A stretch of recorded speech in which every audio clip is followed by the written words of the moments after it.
I just want to make this video for Jim Walker.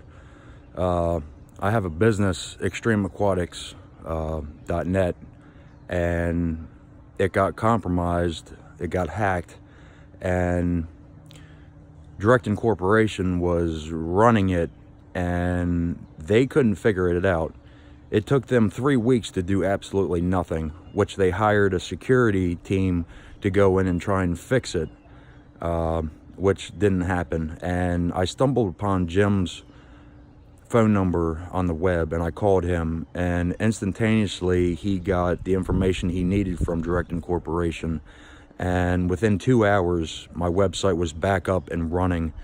I think it's been a day or two now, and Google Ads is going to start running again.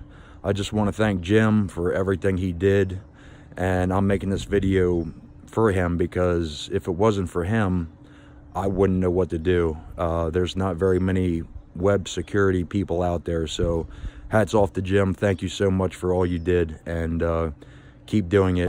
Thanks, Jim.